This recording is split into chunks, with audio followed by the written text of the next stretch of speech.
Bonjour Fatou et Bonjour Gwen. bienvenue. Bonjour Gwen. Merci beaucoup. Alors, je vais te poser quelques petites questions. Est-ce que tu es prête?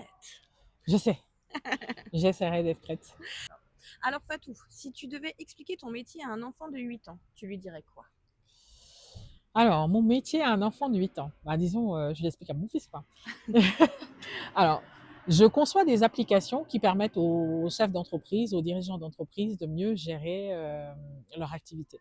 Alors, l'exemple le plus probant que je peux donner, c'est aujourd'hui un garagiste qui a besoin en fait de gérer ses clients, sa facturation et plutôt dispatcher en fait l'activité avec ses salariés. Une voiture qui rentre, quel est le salarié qui va s'en occuper, comment le client va payer, combien de temps ça va lui prendre, ainsi de suite. Et surtout la partie administrative, parce que je pense que c'est ce qui nous prend aujourd'hui le plus de temps. Ça, je ne peux que confirmer. Exactement. Ok, ça me paraît plutôt clair. Alors, j'ai pas 8 ans, mais effectivement, j'en ai la mentalité. Bah oui, Je c'est ça. comprends. Alors, c'est quoi le problème que tu résous le plus souvent chez tes clients? Celui qui revient genre tout le temps.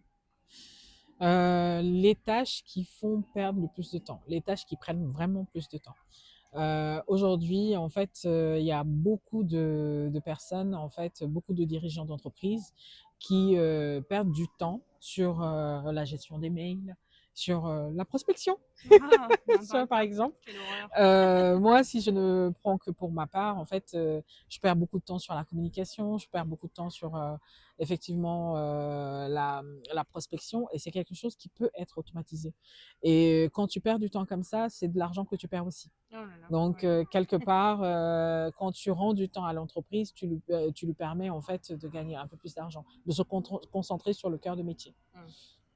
Ça, on en rêve tous, effectivement, de pouvoir s'alléger de la partie administrative Administratif. et surtout la prospection. C'est ça. Quel est le truc qui te fait dire en arrivant dans une entreprise, oh là là, là, il y a clairement quelque chose à automatiser?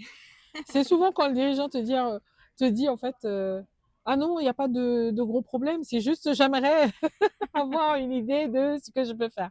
Souvent, quand on te dit il n'y a pas de gros problème, c'est qu'il y a un gros Il problème. minimise. Et oui, il minimise, et surtout, en fait, le dirigeant a une vue globale. Donc, techniquement, en fait, quand tu arrives dans l'entreprise, moi, ce que je propose, c'est de faire un audit, parce que si tu t'adresses aux salariés, tu cartographies en fait les différentes tâches. Pourquoi? Parce que le salarié peut te dire, moi, je perds tant de temps à faire telle tâche. Par contre, le dirigeant, il va te dire, ouais, mais c'est de l'ordre de 30 minutes, 1 heure de temps.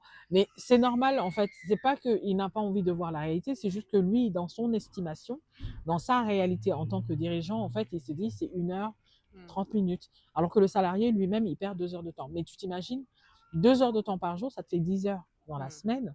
Si tu le ramènes, en fait, à une facturation pour un prestataire, ou bien même à un salarié, à du temps salarié, ça devient compliqué en fait à gérer. Ouais, Tu vois, c'est comme un vrai budget à gérer derrière, tu vois. je comprends.